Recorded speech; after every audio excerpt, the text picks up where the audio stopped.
গল্পটার নাম হচ্ছে আল মুতাকাল্লিমাতু বিল কোরআন, মানে যে নারী সবসময় শুধু কোরআন দিয়ে কথা বলে। আব্দুল্লাহ ইবনে মুবারক অনেক বড় মুহাদ্দিস, হজ করে ফিরতেছেন, হঠাৎ দেখেন এক বৃদ্ধা মহিলা, বয়স্ক মহিলা চাদর গায়ে দিয়ে শুয়ে আছে। তো এটা অনেক বড় একটা কনভারসেশন, আমি কনভারসেশনটা আপনাদেরকে শোনাই। উনি কাছে গেলে যে সালাম দিলেন, আসসালামু আলাইকুম রাহমাতুল্লাহ।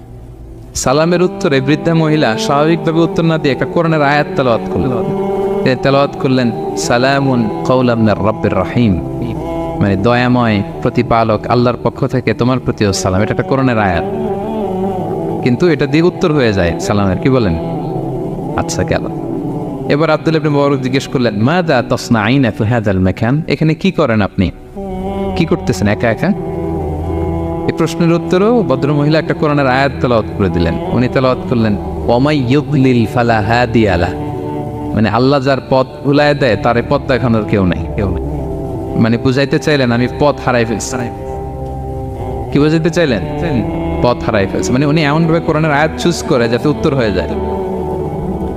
তো এবার উনি জিজ্ঞেস করলেন আইনা তুরিদিন, তো পথ হারাই ফেলছেন তো বুঝলাম, আয়াত থেকে এটা বোঝা যায়, তো আপনি কোথায় যাচ্ছেন, ডেস্টিনেশন কোথায়? উনি আবার একটা আয়াত তেলাওয়াত করলেন সুবহানাল্লাযী আসরা বিআবদিহি লাইলাম মিনাল মাসজিদিল হারামি ইলাল মাসজিদিল আকসা।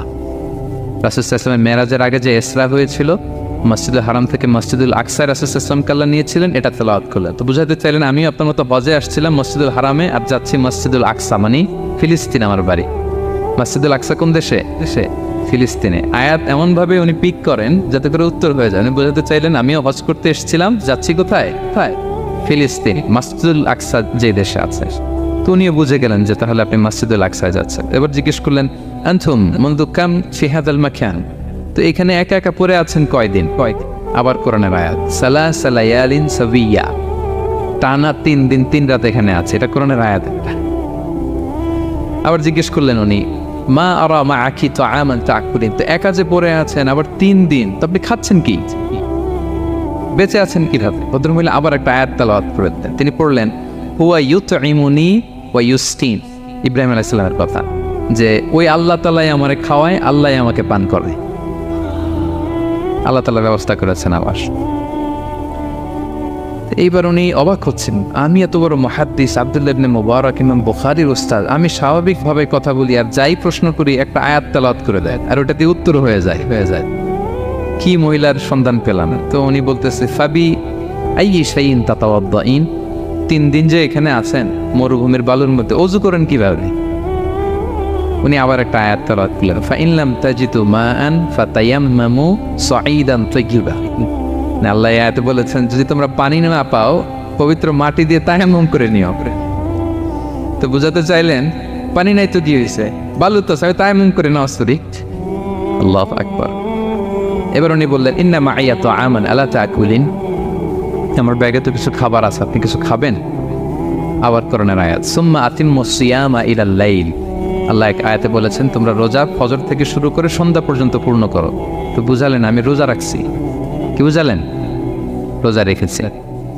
এবার উনি একটু মাসালা খাটাইতে চাইলেন, ভাবলেন যে বুড়ি তুমি আমার সাথে শুধু কোরআন দিয়ে উত্তর দিচ্ছ, দাঁড়াও তোমাকে আমি আটকাইতেছি। উনি মাসালা খাটাইলেন যে ফাকুলতু লাহা লাইসা হাদা শাহরু রমাদান, তো রোজা রাখছেন মানে এটা তো রমজান মাস না, হজ করে ফিরতেছি আমরা জিলহজ মাসের শেষের দিক, কিসের রোজা? ওই মহিলা আবার একটা আয়াত তেলাওয়াত করলেন যে ওমান তাতাওয়া খায়রান ফাইনাল্লাহা শাকিরুন আলিম, আমি রমজানের ফরজ রোজা তো রাখিনি, এখন আমি নফল রোজা রেখেছি। আয়াতের অর্থ হচ্ছে তোমরা নফল যা করো এগুলো প্রতিদান আল্লাহ তোমাদের বুঝিয়ে দেবে। রমজান না ঠিক আছে জিলহজ, কিন্তু আমি কি রোজা রেখেছি?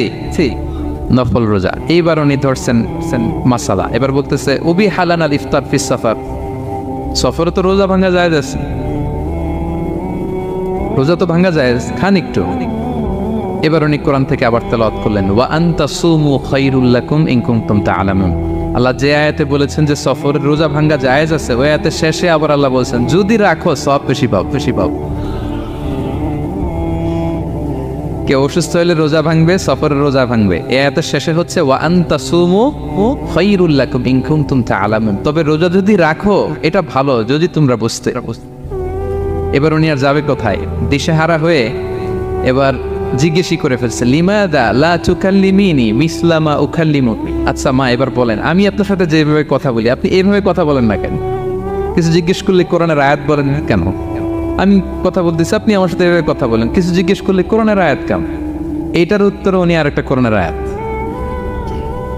উনি পড়লেন, মা ইয়ালফিযু মিন কাউলিন ইল্লা লাদাইহি রাকীবুন আতীদ। আল্লাহ বলেছেন, তোমরা মুখ দিয়ে যাই বের করো, এটা লিখে রাখার জন্য দুই কাঁধে রাকীব আতীদ আছে, তুলে রাখে। তার মানে আমি যে তোমার সাথে কথা বলতেছি প্রত্যেকটাই তো রেকর্ডেড হয়, রেজিস্টার্ড হয়। সো এমন কিছু বলি যেটাতে সওয়াব হয়, যেটাতে ভুল না হয়। আল্লাহু আকবার, সুবহানাল্লাহ। কি নারী ছিল, কেমন নারী তিনি ছিলেন? কি পুরো ঘটনাটা শুনবেন? হ্যাঁ, শেষ করবো ঘটনাটা। আচ্ছা, তো উনি অবাক হলেন যে কি মহিলা, এরকম মহিয়সী গরিয়সী নারীও পৃথিবীতে আছে। তিনি বললেন, ঠিক আছে মা, আপনি যেহেতু পথ হারাই ফেলছেন, আমার ওটটাকে আমি নিয়ে আসি। ফাহাল্লাকা আন আহমিলুকি আলা নাফাতি হাদিহি ফাতুদরিকিল কাফেলা। আমার ওটটা নিয়ে আসি, ওটে বসেন, আমি আপনাকে এগিয়ে দিয়ে কাফেলাতে যুক্ত করে দেই। আপনি কি রাজি আমার ওটে বসবেন? আবার কোরআনের আয়াত, ওমা তাফআলু মিন খাইরিন ফাইনাল্লাহা বিহি আলিম। তোমরা যত ভালো কাজ করো আল্লাহ সেটা জানেন, মানে তোমার এই ভালো কাজ আল্লাহ জানেন, আল্লাহ এর প্রতিদান দিবেন। কলা ফানাফতু নাকাতি, আমি ওট বসালাম এবং বললাম ওঠেন। উনি যখন উঠতেছে আমি এভাবে তাকায় আছি। তা আমি যে তাকায় আছি, উনি একটা আয়াত তেলাওয়াত করলেন যে কুল্লিল মুমিনিনা ইয়াগুদ্দু মিন আবসারিহিম। এর অর্থ হচ্ছে, নবী হে, মুমিনদেরকে বলুন তারা যেন পরনারী দেখে তাকায় না থাকে, চোখ যেন নিচে রাখে, তারা যেন চক্ষু অবনমিত করে। মানে বুঝাতে চাইলেন যে আমি তো বেগানা নারী, পরনারী, তা আমি ওটে উঠতেছি, আপনি তাকায়। সে হয়তো তাকায় আছে যে বৃদ্ধা মহিলা উঠতে যদি কষ্ট হয় পড়ে যায়। তো উনি যখন দেখতেছেন তাকায় আছে, উনি বলতেছে ফুল্লিল মুমিনিনা ইয়াগুদ্দু মিন আবসারিহিম। নবী হে, বলুন বিশ্বাসীদের তারা যেন চোখ নিচের দিকে করে রাখে। তো উনি লজ্জা পেয়ে গেলেন। ফাকাদাতু বাসারি, আমি লজ্জায় চোখ নামালাম। এরপর আমি বললাম ইরকাবি ওয়াকাদ আকালতু নাকাতি, ওঠেন। আমি এবার ওটের রশি ধরে টানতে আরম্ভ করলেন। ভদ্রমহিলা উঠেই আবার কোরআনের আয়াত পড়লেন, যেটা আমরা গাড়িতে বা কোনো বাহনে উঠলে পড়ে। তিনি পড়তে আরম্ভ করলেন, সুবহানাল্লাযী সাখখারা লানা হাযা ওয়া মা কুন্না লাহু মুকরিনিন ওয়া ইন্না ইলা রাব্বিনা লামুনকালিবুন। প্রশংসা সে আল্লাহ, যে আল্লাহ এই বাহনকে আমাদের জন্য বশীভূত করে দিয়েছেন। তিনি বশীভূত না করলে আমরা তো এটাকে বশীভূত করতে পারতাম না। আপনারা যখন গাড়ি স্টার্ট দিবেন এই দোয়াটা পড়েন তো আপনারা। গাড়ি স্টার্ট দিলে, বিমানে উঠলে, ঘোড়ায় উঠলে, যে কোনো বাহনে উঠলে এটা পড়তে হয়, কোরআনের আয়াত। তো এই বললেন, আমি এবার উঠলাম, ওটের জিমাম ধরে টানতে লাগলাম না, আর একটু হই হই শব্দে ওট চালাতে লাগলাম যাতে করে তাড়াতাড়ি যাওয়া যায়। উনি কোরআনের আয়াত বললেন, ওয়াকসিদ ফি মাশিক ওয়াগদুদ মিন সাওতিক। কোরআনের আয়াত মানে তোমার চলার ক্ষেত্রে তুমি মধ্যম পন্থা অবলম্বন করো, আর গলার সাউন্ডটা আর একটু ছোট করো। এটা কিন্তু লোকমান হাকিম তার ছেলেকে বলেছিলেন যে বাবা, তুমি যখন হাঁটবে মধ্যম পন্থায় হাঁটবে, আর শাউট করবে না, নয়েজ করবে, কণ্ঠটাকে নিচু করবে। এই আয়াতটা উনি পড়ে দিলাম। মানে বুঝাতে চাইলেন আপনি হাজি মানুষ, ফস করে আসছেন, এইভাবে যাচ্ছেন কেন? আপনি স্লোলি যান। ফাজাআলতু আমশি রুয়াইদান ওয়া আতারান্নামু বিশ-শা'র। এরপর আমি আস্তে আস্তে যেতে লাগলাম আর কবিতা আবৃত্তি করতে লাগলাম। আরবদের অভ্যাস ছিল, তারা শত শত লাইন কবিতা মুখস্থ পারত। দিনকে দিন মরুভূমিতে চড়তো আর কবিতা পড়তে। তো আমি কবিতা গুনগুন করে কবিতা পড়তেছি আর যাচ্ছি। এই মহিলা পিছন থেকে আয়াত তেলাওয়াত করলেন আবার, ফাকরাউ মা তায়াসসারা মিনাল কুরআন। মানে কোরআনের যেখান দিয়ে সহজ লাগে ওইখান দিয়ে পড়েন। মানে বুঝাতে চাইলেন কবিতা বললে কি লাভ, আপনি কোরআন পড়েন। উনি আবার লজ্জা পেয়ে কোরআন পড়তে আরম্ভ করলেন। এবার যেতে যে কাফেলা থেকে উনি মিসিং, যে ক্যারাভ্যান থেকে মিসিং, ওই ক্যারাভ্যানের সাথে যুক্ত হলেন। এবার জিজ্ঞেস করলেন যে হাদিহিল কাফেলা মান লাকি ফিহা, এই তো আপনার কাফেলা, এখানে কে আছে আপনার? কেউ আছে? আবার কোরআনের আয়াত, আল মাল ওয়াল বানুনা জিনাতুল হায়াতিদ দুনিয়া, অর্থাৎ সম্পদ, সন্তান, এগুলো আল্লাহর দেয়া নেয়ামত। এটা দিয়ে বুঝাতে চাইলেন হ্যাঁ আমার কিছু সন্তানাদি আছে। উনি বুঝতে পারলেন, ফাআলিমতু আন্না লাহা আওলাদান ফিহা, আমি বুঝলাম যে ওনার সন্তান এখানে আছে। এবার একটা চান্স পেয়ে গেছে আব্দুল্লাহ ইবনে মুবারক। কি পেয়ে গেছে?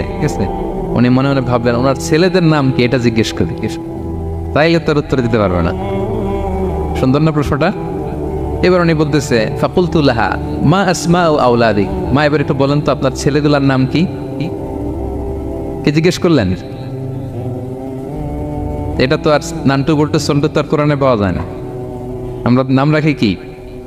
সল্টু বল্টু কোরআনে আছে? নাই। তো উনি এবার চান্স নিলেন, এবার জিজ্ঞেস করি আপনার ছেলের নাম কি? এইবার আর উত্তর থাকবে না, অনেকক্ষণ আমার সাথে করছে না। তো জিজ্ঞেস করতেছে লাহা ওয়ামা আসমা ও আউলাদিক আদিক, আপনার ছেলেদের নাম কি একটু বলেন তো।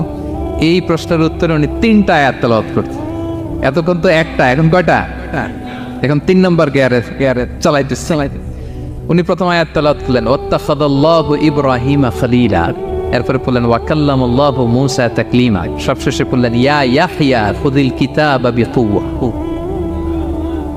আল্লাহু আকবার। আমি ইব্রাহিমকে খলিল হিসেবে নিয়েছি, মূসাকে কালিমুল্লাহ বানিয়েছি, এবং ইয়াহইয়াকে বলেছি হে ইয়াহইয়া তুমি তাওরাত কিতাবকে শক্ত করে ধরো। তার মানে বোঝাতে চাইলেন আমার বড় ছেলের নাম ইব্রাহিম, পরের ছেলের নাম মূসা, ছোট ছেলের নাম ইয়াহইয়া। সুবহানাল্লাহ পড়বেন না? কি নারী ছিলেন। কোরআনের বাইরে যেন যাওয়া না লাগে, কোরআন থেকে ছেলেদের নাম চুজ করে রাখছেন। ছেলেদেরকে ডাকলে এই নামেই ডাকেন। এরপর ছেলেদেরকে ডাকলেন কোরআনের আয়াত পড়ে ফাবআসু আহাদাকুম বিওয়ারিকিকুম হাযিহি ইলাল মাদিনাতি ফালইয়ানজুর আইয়ুহা আসকা তুআমান ফালইয়াতিকুম বিরিজকিম মিন। এটা সূরা কাহফের একটা আয়াত। গুহাবাসী 7 জন যুবক যখন ঘুমিয়ে পড়েছিল, 309 বছর পরে যখন জেগেছিল, একজনকে টাকা দিয়ে বলেছিল যাও তুমি কিছু খাবার নিয়ে আসো। এই আয়াত বুঝাইয়া তিনি ছেলেদের বুঝাইলেন যে মেহমান আসছে, কিছু নিয়ে আসো খাবার, ওনারা খাওয়াইতে হবে। উনি অনেক হেল্প করছে আমাকে। তো ছেলেরা খাবার নিয়ে আসলো। খাবার দেওয়ার পরে মহিলা আবার কোরআনের আয়াত কুলু ওয়াশরাবু হানিআম বিমা আসলাফতুম ফিল আইয়ামিল খালিয়া। এটা আসলে আল্লাহ তাআলা জান্নাতীদেরকে বলবেন। আমরা যখন জান্নাতে ঢুকবো আল্লাহ বলবে কুলু ওয়াশরাবু হানিআম বিমা আসলাফতুম ফিল আইয়ামিল খালিয়া। এই দুনিয়াতে এত জুলুম নির্যাতনের শিকার হয়েছে, এত নেক কাজ করেছো, প্রতিদান হিসেবে আজকে জান্নাতের এই নাজ নেয়ামত ভোগ করো। বৃদ্ধ মহিলা এই আয়াতটা বললেন, তার মানে মরুভূমিতে অনেক কষ্ট করেছেন আপনি আমার জন্য, এখন আপনি আমার পক্ষ থেকে এই হসপিটালিটি রিসেপশন এই আপ্যায়ন গ্রহণ করুন। এবার উনি বলতে আরম্ভ করলেন, ছেলেদেরকে বললেন কুলতু আল আনা তুআমাকুম আলাইয়া হারাম।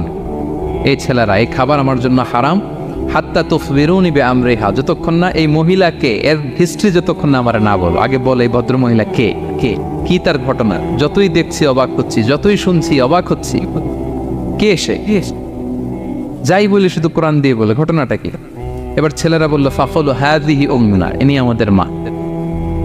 লাহা আরবাউনা সানা, ওনার বয়স 40 বছর। লাম তাতাকাল্লাম ইল্লা বিল কুরআন, জীবনে কোনোদিন কোরআন ছাড়া মুখ দিয়ে অন্য কোনো কথা বলে নাই।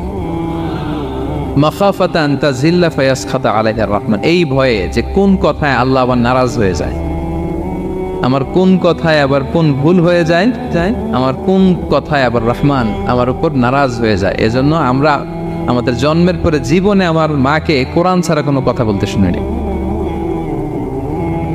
অবাক হলেন আব্দুল্লাহ ইবনে মুবারক, ইমাম বুখারীর উস্তাদ। উনি খাবার হাতে নিয়ে এবার বললেন যে উনি তো অনেক আয়াত বললো, এবার আমি একটা আয়াত পড়ি। খাবারটা নিয়ে উনি পড়তে আরম্ভ করলেন। ফাকুলতু, উনি বললেন, আমি বললাম যালিকা ফাদলুল্লাহি ইউতিহি মাইয়াশা, এটা আল্লাহর বিশেষ অনুগ্রহ, ফজল। এটা আল্লাহ সবাইরে দেয়, যাকে চায় তাকে দেয়। সুবহানাল্লাহ পড়ে। এটা আল্লাহর বিশেষ অনুগ্রহ, তিনি সবাইকে দান করেন না, যাকে চান তাকে দেন। তোমাদের মা অনেক মহিয়সী গরিয়সী একজন মাতা তোমরা পেয়েছো। আল্লাহ তাআলা বলছেন ইন্না নাহনু নাযালনা যিকরা ওয়া ইন্না লাহু লাহাফিযুন, নিশ্চয় আমি এই জিকিরকে মানে কোরআনকে নাজিল করেছি, আমি এই কোরআনকে সংরক্ষণ করব।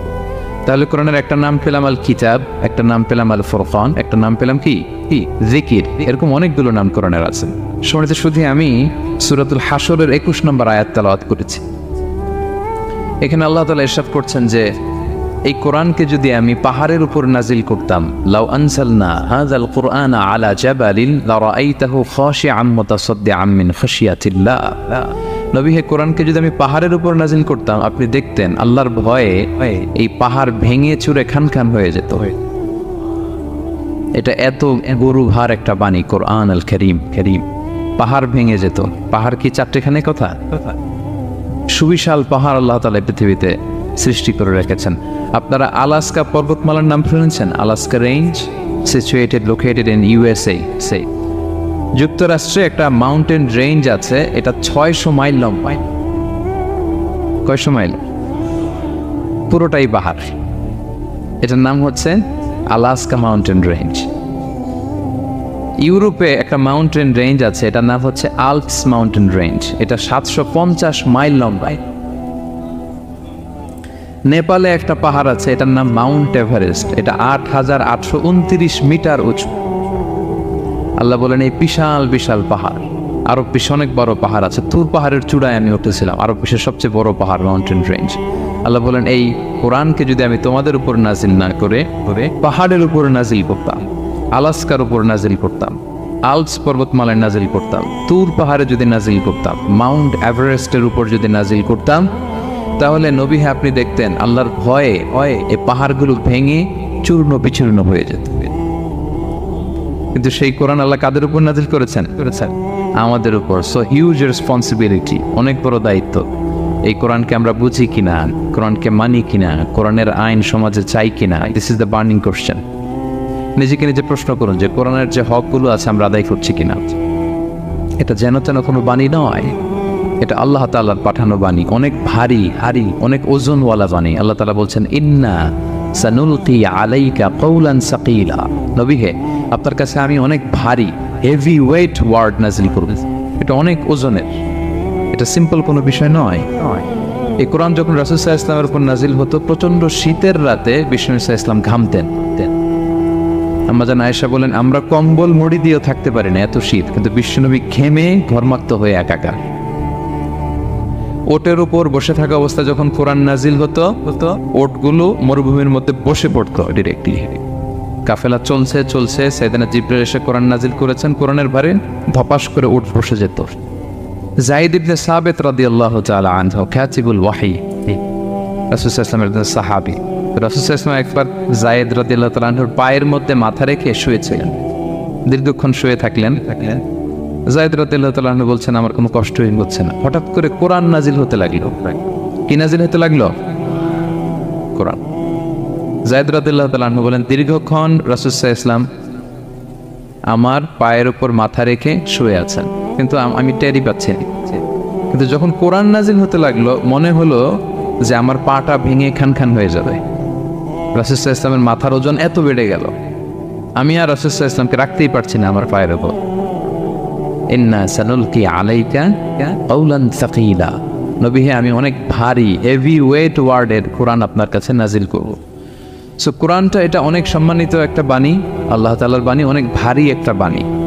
এটা পাহাড় সইতে পারে না, পাহাড় ভেঙে চূর্ণ বিচূর্ণ হয়ে যেত, সে কোরআনকে আল্লাহ তাআলা আমাদের উপর নাজিল করেছেন। সো আমাদের হিউজ রেসপন্সিবিলিটি, অনেক বড় দায়িত্ব যে এই কোরআনকে মেনে চলা, কোরআন পড়তে জানা, কোরআনের অর্থ বোঝা এবং কোরআনের নীতিমালাগুলো আমাদের সমাজে বাস্তবায়ন করা। তো আমরা বলেছি যে আমরা কোরআন দিয়ে আজকে কোরআনের পরিচয় নিব। কোরআনকে জিজ্ঞেস করবো যে কোরআন তুমি তোমার পরিচয় দাও। আমরা কিছু প্রশ্ন করবো, দেখবেন কোরআন অবলীলায় উত্তর দিয়ে দিচ্ছে।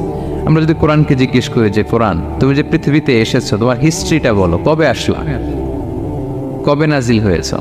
কোরআন বলবে শাহরু রমাদান আল্লাযী উনজিলা ফীহিল কুরআন, আমি রমাদান মাসে এসেছি, যেন তেন মাসে আসে।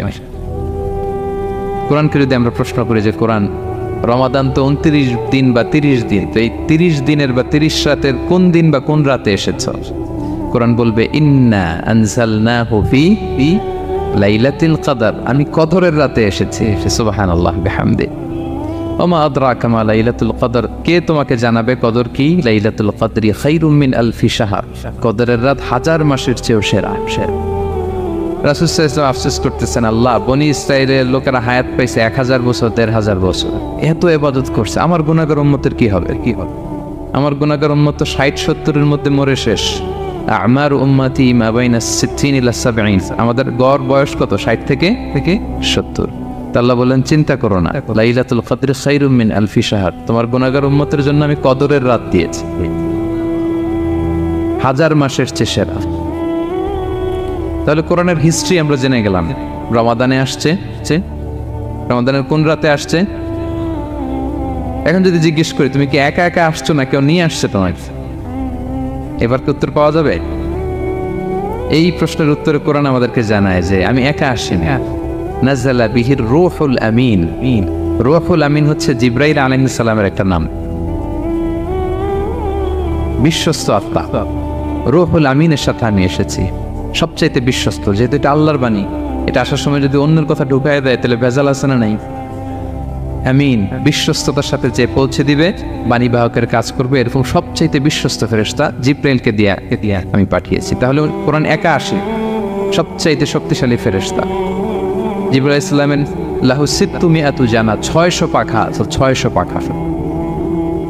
সব নবীদের কাছে এসেছেন ওহী নিয়ে, এরকম একজন ফেরেশতা দিয়ে কোরআনকে পাঠানো হয়েছে। এবার যদি জিজ্ঞেস করি যে কোন ভাষায় তোমাকে নাজিল করা হয়েছে বলো, আছে এটা কোরআনে?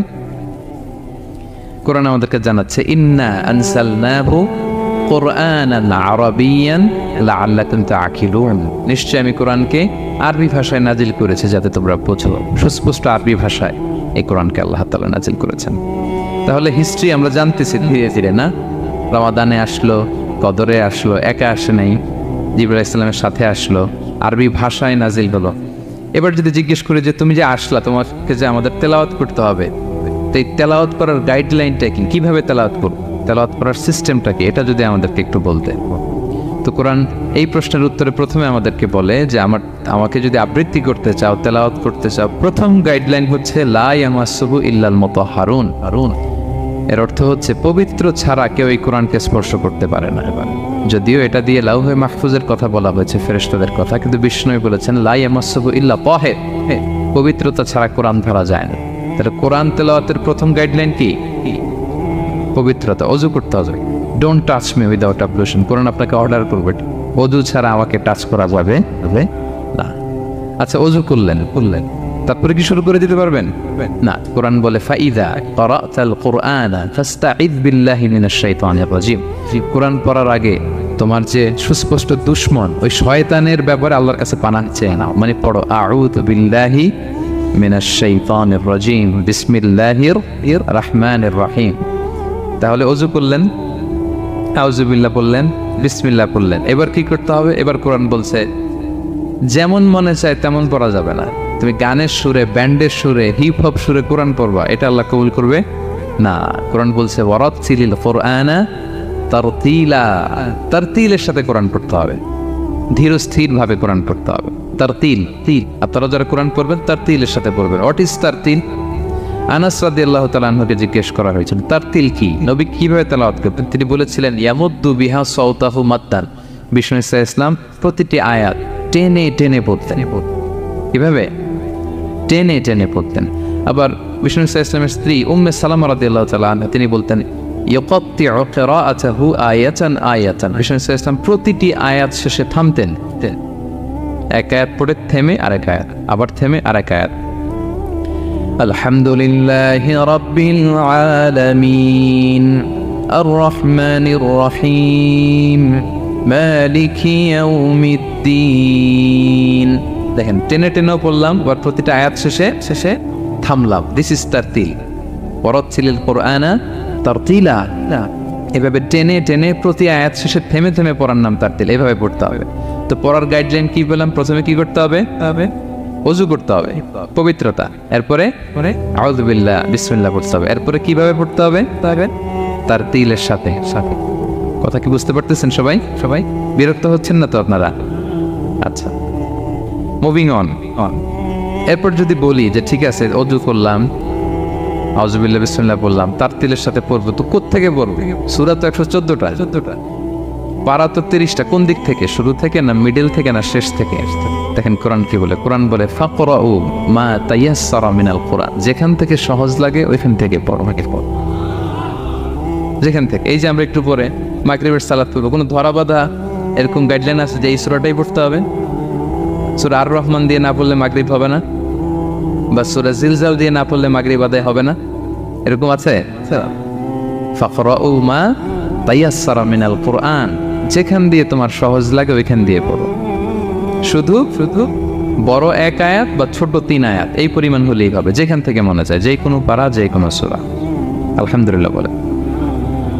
বিশেষ করে ফজরের নামাজে বিষ্ণু ইসলাম লম্বা কেরাত পড়তেন, কারণ ফজরের কোরআন তেলাওয়াতটাতে স্পেশালি সাক্ষী রাখা হয়। আল্লাহ তাআলা বলছেন আকিমিস সালাতা লিদুলুকিশ শামসি ইলা ওয়াসাকিল লাইলি ওয়া কুরআনাল ফাজর ইন্না কুরআনাল ফাজরি কানা মাশহুদা। সূর্য যখন ডুবে তখন থেকে রাত পর্যন্ত সালাত কায়েম করো, বিশেষ করে ফজরের সালাত। এ সময় ফেরেশতারা আসে, এটা সাক্ষী থেকে যায়। আমরা ফজরের সময় যেন লম্বা চূড়া তেলাওয়াত করি, ফজরের 2 রাকাতে আমরা লম্বা তেলাওয়াত করি। এবার কোরআনকে যদি জিজ্ঞেস করি যে কোরআন তোমার পৃথিবীতে যে এসছো, তোমার অবজেক্টিভটা কি, নাজিলের উদ্দেশ্য কি উদ্দেশ্যে আল্লাহ তাআলা পাঠিয়েছেন? কোরআন আমাদেরকে জানাচ্ছে আলিফ লাম র কিতাবুন আনজালনাহু ইলাইকা লিতুখরিজান নাসা মিনাল যুলুমাতি ইলান নূর। এই কোরআনকে আমি নাজিল করেছি যাতে অন্ধকারাচ্ছন্ন মানুষগুলোকে নবী হে আপনি আলোর দিকে নিয়ে যেতে পারেন। I have revealed this holy book to you in order to lead the mankind out of darkness into the light. কোরআন আমাদেরকে আলোর দিকে নেয়। কিসের দিকে নেয়? আলোর পথ দেখায়, মুক্তির পথ দেখায়। তো মুক্তির জন্য আমি এই কোরআনকে পাঠিয়েছি। এবং কোরআন পাঠিয়ে আল্লাহ তাআলা গোটা বিশ্ববাসীকে চ্যালেঞ্জ করেছেন যে পারলে এরকম আরেকটা কোরআন বের করে আনে, লিখে আনে। পারবে নাকি গোটা বিশ্বের সবাই মিলে? আমরা যখন বই লিখি, বইয়ের ভূমিকাতে লিখি যে মানবিক দুর্বলতার কারণে বা আমার জ্ঞানের কমতির কারণে কিছু ভুল হতে পারে বা টাইপো মিস্টেক হতে পারে। কেউ যদি আমাদের ভুলগুলো ধরিয়ে দেন আমরা শুদ্ধ করে নিব। প্রত্যেক লেখক লেখে যে আমার 3টা বই বেরোয়েছে, আমি এটা লিখছি শেষে, যে কিছু টাইপো মিস্টেক হতে পারে বা আমার ভুল হতে পারে, জানালে আমি পরবর্তী সংস্করণে কি করব? সূত্রে নিব। কিন্তু কোরআন ব্যতিক্রম। সব লেখক বলে ভুল থাকলে বইলাম, কোরআন বলে পারলে ভুল খুঁজে বের করো। কোরআন শুরুতেই বলতেছে যালিকাল কিতাব লা রাইবা ফি, this is the book, the most authentic and original book in the world, whereof there is no doubt in it, এর মধ্যে কোনো সন্দেহের অবকাশ নাই। পারলে ভুল খুঁজে বের করে দেখাও। তার মানে গোটা বিশ্ববাসীকে আল্লাহ তাআলা চ্যালেঞ্জ ছুড়ে দিয়েছেন। চ্যালেঞ্জ দিয়ে বলেছেন ওয়া ইন কুনতুম ফি রাইবিম মিম্মা নাযালনা আলা আবদিনা ফাতু বিসূরাতিন মিন মিসলি ওয়াদউ শুহাদাআকুম মিন দুনিল্লাহি ইন কুনতুম সাদিকিন।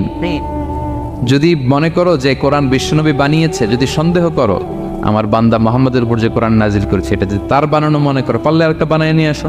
পারে নাই। পৃথিবীর সবচাইতে বড় বড় সাহিত্যিক পণ্ডিত ছিল তখনকার সময়ে মক্কায়, পারে নাই তারা অনেক চেষ্টা করে যেই কথা বলছে এটা কোরআনের পক্ষেই চলে আসছে। একজন অনেক ট্রাই করতেছে যে কোরআনের সবচেয়ে ছোট সূরার মতো একটা লাইন সে বানাতে পারে কিনা। সবচেয়ে ছোট সূরা কোনটা? কাউসার। তো সে পড়তেছে ইন্না আ'তাইনা কাল কাউসার ফাসাল্লি লিরাব্বিকা ওয়ানহার ইন্না শানিআকা ওয়াল আবতার। এরপরে মিলে এক লাইন বানাইছে যে লাইসা হাযা মিন কালামিল বাশার। অর্থ হয়ে গেছে অন্যরকম। এটার অর্থ হচ্ছে এটা কোনো মানুষের কথা নয়। ইন্না আ'তাইনা কাল কাউসার ফাসাল্লি লিরাব্বিকা ওয়ানহার ইন্না শানিআকা ওয়াল আবতার। সে মিলে বানাইছে এক লাইন, সেটা হচ্ছে লাইসা হাযা মিন কালামিল বাশার, এটা কোনো বাশার মানুষের লেখা হতে পারে না। আল্লাহু আকবার। তো আল্লাহ তাআলা চ্যালেঞ্জ দিয়ে বলেছেন শুধু তোমরা না, পারলে জিনদের সাথে একটা কনফারেন্স করো। কুল লা ইনজতামাআতিল ইনসু ওয়াল জিন্নু আলা আইয়াতু বিমিসলি হাযাল কুরআন লা ইয়াতুনা বিমিসলিহি ওয়ালাউ কানা বা'দুকুম লিবা'দিন যাহিরা। আল্লাহ বলতেছে চ্যালেঞ্জ, গোটা বিশ্ববাসীর জন্য চ্যালেঞ্জ। শুধু তোমরা না, জিনদেরকেও ডাকো একটা কনফারেন্সে। কারণ দুইটা, ম্যানকাইন্ড আর জিনকাইন্ড। শুধু মানুষকে না, আমি জিনকেও চ্যালেঞ্জ দিলাম, সবাই মিলে যদি পারো কোরআনের মতো একটা বই নিয়ে আসবে। পারবে? পারবে? পারবে না। গোটা বিশ্ববাসী এই চ্যালেঞ্জের কাছে হার মেনেছে। এবং আল্লাহ বলেছেন এটা আমি নাজিল করেছি, এটা হেফাজতের দায়িত্ব আমি নিয়েছি। ইন্না নাহনু নাযালনা যিকরা ওয়া ইন্না লাহু লাহাফিজুন। এই কোরআনকে নাজিল করেছে কে? কে? আবার এটা হেফাজতের দায়িত্ব নিয়েছে কে? আল্লাহ তাআলা নিয়েছে। কোরআনের সবগুলো প্রিন্টেড কপি যদি আমরা আগুন দিয়ে জ্বালায় দেই তাহলে তো আর কোরআন থাকবে না পৃথিবীতে, না? হ্যাঁ হ্যাঁ। আমরা আমাদের তাকরিম সালেহ আহমদ তাকরিমের মতো 10 জন ওয়ার্ল্ড ক্লাসের হাফেজদের বসাইলেই উইদিন 3 days আমি আরেকটা কপি বানিয়ে ফেলতে পারবো। কি বলেন, পারা যাবে না? গোটা বিশ্বে আমাদের যে হাফাজ, এদের মধ্যে ওয়ার্ল্ড ক্লাস যে হাফেজ, এরকম 10 জন লাগবে শুধু। আবার গিভ মি জাস্ট 3 days, আমরা আরেকটা কোরআন বের করে ফেলতে পারবো। কারণ আমরা শুধু কোরআন লিখে রাখি না, এই সিনার ভিতরে খোদাই করে রাখি, ঠিক কি না? এবং হাফেজে কোরআনের সংখ্যা পৃথিবীতে বাড়ছে। পৃথিবীতে কোন দেশে সবচেয়ে বেশি হাফেজ জানেন আপনারা? না, বাংলাদেশে না। ইজিপ্ট র্যাঙ্কিং এ আছে, কিন্তু সবচেয়ে বেশি হাফেজ হচ্ছে লিবিয়াতে। লিবিয়াতে প্রত্যেক 3 জনে একজন হাফেজ। মোট জনসংখ্যা 70 লাখ, হাফেজ আছে 23 লাখ। র্যাঙ্কিং এ সেকেন্ড হচ্ছে আল মাগরিব, আরবিতে বলে মাগরিব মানে মরক্কো, ওদের হাফেজের সংখ্যা 16 লাখ। থার্ড হচ্ছে ইজিপ্ট, মোর দেন 1 মিলিয়ন। ফোর্থ হচ্ছে সৌদি আরবিয়া, ফিফথ হচ্ছে জর্ডান। কোটি কোটি হাফেজ আছে আমাদের গোটা বিশ্বে, আমাদের সবগুলো কোরআনের প্রিন্টেড কপি জ্বালিয়ে দিল, কোরআন আবার নিয়ে আসতে আমাদের কয়েকদিনের ব্যাপার। আলহামদুলিল্লাহ বলবেন না? এই কোরআনের ভেতরে আল্লাহ তাআলা শিফা রেখেছেন রহমত। আল্লাহ বলেন, অনুনাজ্জিলু মিনাল কুরআনি মা হুয়া শিফাউন ওয়া রাহমাতুল লিল মুমিনিন ওয়া লা ইয়াজিদুয যালিমিনা ইল্লা খাসারা। আমি এই কোরআনের ভিতরে শিফা রেখে দিয়েছি, রহমত রেখে দিয়েছি। সূরাতুল ফাতিহাকে বলা হয় সূরাতুশ শিফা। অসুস্থ ব্যক্তির গায়ে আপনি ফু দিতে দেরি, সুস্থ হতে দেরি হয় না না, কিন্তু ওই ঈমানটা থাকতে হবে। ওই ঈমান নিয়ে, ওই আমল নিয়ে যদি আপনি রিসাইট করে ফু দেন, আল্লাহ তাআলা সুস্থ করে দেবেন। এবং এই কোরআন আপনাকে বিপদ থেকে উদ্ধার করতে পারে, কারণ কোরআন আল্লাহর সিফাত, এটা আল্লাহর একটা সিফাত। এটা পরে আপনি আল্লাহর কাছে দোয়া করলে আপনাকে বিপদ থেকে উদ্ধার করবে। আল্লাহ তাআলা বলছেন, ওয়া ইযা ক্বারা'তাল কুরআনা জাআলনা বাইনাকা ওয়া বাইনাল লাযীনা লা ইউমিনুনা বিল আখিরাতি হিজাবাম মাসতুরা। নবী হে, আপনি যখন কোরআন তেলাওয়াত করেন তখন আপনার আর কাফেরদের মাঝে আমি পর্দা ঢেলে দেই। পর্দা, কাফেররা আপনারা দেখে না। সুবহানাল্লাহ। সূরা লাহাব যখন নাজিল হলো, তাব্বাত ইয়াদা আবি লাহাবি ওয়া তাব, ধ্বংস হোক নিপাত যাক আবু লাহাবের 2 হাত। আবু লাহাব কে ছিল বলেন তো? বিশ্বনবীর চাচা। তো আয়াত যখন নাজিল হলো, চাচার বদনাম যখন আয়াতে আসলো, চাচি উম্মে জামিল খুব রেগে গেল। সে যখন নমুসলিমদের কাছে শুনতে আরম্ভ করলো, কি আমার স্বামীর ব্যাপারে কটূক্তি, আজকে মুহাম্মদের খবর আছে। আতাইনা ওয়া আবাইনা ওয়া আমরাহু কালাইনা, আজকে মুহাম্মদের একদিন আর আমার একদিন, একটা স্পরস্পর করে ছাড়বো। রেগে মেগে, খুব জাত্রের মহিলা ছিলেন। আসতেছে। তো বিষ্ণু ইসলাম কাবা ঘরের পাশে আবু বকর রাদিয়াল্লাহু তাআলা আনহুকে নিয়ে বসা। তো আবু বকর রাদিয়াল্লাহু তাআলা আনহু এই দৃশ্য দেখে বললেন, ইয়া রাসূলুল্লাহ, আপনি এখান থেকে চলে যান। উম্মে জামিল এসে আক্রমণ করবে আপনার উপর। আল্লাহ রাসূল বললেন, আবু বকর তুমি ভয় পেও না, আমি জাস্ট একটু কোরআন তেলাওয়াত করবো, এরপরে কি হয় দেখেন। বিষ্ণু ইসলাম কোরআন তেলাওয়াত করতে লাগলেন। আর রেগে মেগে আগুন হয়ে উম্মে জামিল আসছে। এসে আবু বকরকে বলতেছে, এই আবু বকর, তোমার বন্ধু মুহাম্মদ কোথায় বলো। পাশেই কিন্তু বিশ্বনবী বসা, কিন্তু সে চোখে দেখেন। সুবহানাল্লাহি ওয়া বিহামদিহি জাআলনা বাইনাকা ওয়া বাইনাল লাযীনা লা ইউমিনুনা বিল আখিরাতি হিজাবাম মাসতুরা। নবী, আপনি যখন কোরআন পড়েন, কাফেরদের আর আপনার মাঝে আমি কি এঁটে দেই? পর্দা এঁটে দেই, ওরা দেখে না। আপনি বিপদে পড়ছেন, আপনি কোরআন পড়েন, আপনার শত্রু আপনাকে দেখবে না। হিজরতের রাতে বিষ্ণু ইসলাম আবু বকর রাদিয়াল্লাহু তাআলা আনহুকে নিয়ে গারে সাউরে আশ্রয় নিলেন। মক্কার কুরাইশরা খুঁজতে আবু বকর রাদিয়াল্লাহু তাআলা আনহু তো ভয়ে তটস্থ, যে কি হয়ে যায়। আবু বকর রাদিয়াল্লাহু তাআলা আনহু বললেন যে আমি অবাক, আমার পাশ দিয়ে হেঁটে যায় ওরা, কিন্তু আমাদেরকে দেখে না। ইমাম আল কুরতুবী, তিনি মনসুর দুর্গে বন্দী ছিলেন, জালিমের বন্দিশালায়। উনি জেলখানা ভেঙে পালাতে সৈনিকরা টের পেয়ে গেল, খুঁজতেছে ওনাকে। খুঁজতে ধরার জন্য উনি এক পাহাড়ের চিপায় যে আশ্রয় নিলেন আর সূরা ইয়াসিন তেলাওয়াত করতে লাগলেন। তো ওরা খুঁজতে পায় না, কিন্তু উনি পাশেই, সেই চোখে দেখে না। তো উনি বললেন যে হঠাৎ এক সৈনিক সে ইউরিন পাস করতে লাগলো দাঁড়িয়ে, মানে প্রস্রাব করতে লাগলো। তার প্রস্রাবের ছিটে ফোঁটা আমার গায়েও লাগতেছে, কিন্তু সে আমার দেখেন। সুবহানাল্লাহ পড়বেন না? জাআলনা বাইনাকা ওয়া বাইনাল লাযীনা লা ইউমিনুনা বিল আখিরাতি হিজাবাম মাসতুরা। নবী হে, যখন কোরআন পড়বেন, আপনার আর কাফেরের মাঝে আমি কি এঁটে দেই? পর্দা এঁটে দেই। আমি নিজেও এটার অনেক প্রমাণ পেয়েছি। আমি বাংলাদেশের একটা জেলা, চাঁদপুরের এদিকে একটা এলাকায় আমার একটা তাফসীর প্রোগ্রাম ছিল। তো একটা সময় আমি খুব প্রত্যন্ত অঞ্চলে যেতাম, রিমোট এরিয়ায়, বিল একটা গ্রাম। দাওয়াত করছে তো আমি চলে যেতাম। কোরআনের কথা আমার পৌঁছাইতে হবে সব জায়গায়। তো মাহফিল শেষে রাত 2টার দিকে আমরা ফিরতেছি, বিল কিছু গুচ্ছ গ্রাম। হঠাৎ একটা মোড়, ওই মোড়ের ওইখানে দেখে একটা গাছপালা আছে। এটার মানে হচ্ছে আশেপাশে ডাকাত আছে, ওখানে ডাকাতি এরকম হয় আর কি। বিল এরিয়াতে গাছ ফেলে রাখেন, তো গাছ থাকলে তো আর কোনো সিএনজি প্রাইভেট কার কিছুই যাবে না। তাই বুঝতে পারলাম যে এটা তো ডাকাতের কাজ। আমি সূরা ইয়াসিন তেলাওয়াত শুরু করে দিলাম। বিপদে বললে সূরা ইয়াসিনের প্রথম 9 আয়াত, এই 9 আয়াত পড়বেন। পড়তে আরম্ভ করলাম, ড্রাইভারকে বললাম একটু করে পেজ। তো টর্চ মারতেছে বিল থেকে, মানে ওরা তো ওখানে উৎপেতে আছে। আমি পড়তেছি, কিছুক্ষণ পরে ডাকাত নিজে এসে গাছ সরাই দিয়ে বলতেছে যান। মানে ও কি করবে ও নিজেও বুঝতেছে, ও যে কি করবে, ও কি করতে হবে, ওটা মানে বুদ্ধিজ্ঞান সে হারাই ফেলেছে। সে শুধু গাছটা সরালো, বলতেছে যান, এই চলে গেলাম। এটা আমার নিজের প্রমাণ, হয়তো কোথাও বলি নাই, আজকে প্রসঙ্গক্রমে বলা হয়ে গেল। তো এরকম বিপদে পড়লে সূরা ইয়াসিনের প্রথম কয় আয়াত পড়বেন আপনারা, জাআলনা বাইনাকা ওয়া বাইনাল্লাযীনা লা ইউমিনুনা বিল আখিরাতি হিজাবাম মাসতুরা। আপনার আর আপনার শত্রুদের মাঝে কি হয়ে যাবে? পর্দা পড়ে যাবে, দেখবেই না আপনাকে।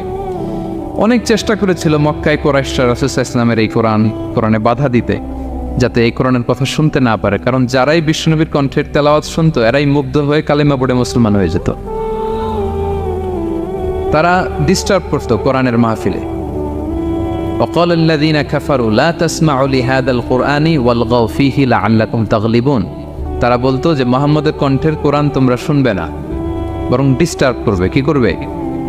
তো আবু জাহেল যখন ঘোষণা দিল তখন বিশ্বনবী তেলাওয়াত করলে ওরা শীষ দিত, হুইসেল বাজাতো, মোকাআউ ওয়া তাসদিয়া, হুইসেল বাজাতো আর হাততালি দিত এরকম। তো হাততালি দিয়ে যাতে বিশ্বনবীর সাউন্ডটা অন্যরা না শোনে, বিশ্বনবীর চারদিকে ঘিরে হুইসেল মারতো আর হাততালি দিত, ডিস্টার্ব করতো যাতে না শোনে। কিন্তু এই কোরআনের বাণীটা কার? এই বাণী কি হুইসেল দিয়ে আটকানো যায়? হাততালি দিয়ে, র‍্যাপ দিয়ে, পুলিশ দিয়ে, কোনো বাধা দিয়ে আটকানো যাবে? যাবে না। পৃথিবীর কোনো শক্তি দিয়ে এটাকে আটকানো যায় না, এটা তো আল্লাহর বাণী। তো বিষ্ণু ইসলাম কোরআনের কথা যখন শোনাতেন, বিষ্ণুনবীর কণ্ঠের তেলাওয়াত শুনেই অনেকে কালিমা পড়ে মুসলমান হয়ে যেত। তো আবু জাহেল কোনো দিশা না পেয়ে পরে মক্কার যে পার্লামেন্ট দারুন নদওয়াতে বিল উত্থাপন করলো যে আজকে থেকে মুহাম্মদের কণ্ঠের তেলাওয়াত কেউ শুনতে পারবে না, কেউ শুনতে পারবে না। তো মজার ব্যাপার হচ্ছে সবাইকে না করে লুকায় লুকায় সে নিজেই শুনতে যায়। কারণ সে তো আরব হওয়ার ফলে কোরআনের যে ভাষা শৈলী, যে প্রাঞ্জল বাক্যবিন্যাস, শব্দের বুনন, এটা শুনে সে অবাক হয়ে যায় যে এত সুন্দর বাক্যবিন্যাস কিভাবে হতে পারে। তো সবাইকে দিনের বেলা নিষেধ করে, রাত্রিবেলা বিষ্ণু ইসলাম রিভাইজ করতেন, লুকায় লুকায় ওনার ঘরের পিছনে যেয়ে শুনত। শুধু সেই না, তার ডান হাত বা হাত ওয়ালিদ ইবনে মুগিরা, উতবা ইবনে মুগিরা, শাইবা ইবনে মুগিরা, ওয়ালিদ ইবনে মুগিরা, এরা সবাই কি করতো? লুকিয়ে লুকিয়ে কোরআন শুনতো। পরে বিশ্বনবী যখন ঘুমের প্রস্তুতি নিতেন সব ফিরে আসতো, ফিরে আসার সময় সবার দেখা হয়ে যেত। তারা লজ্জিত হতো, সবাই বলতো আবু জাহেল ঘটনা কি? দিনের বেলা তুমি শুনতে নিষেধ করো, রাতে তো তুমিই চলে আসো।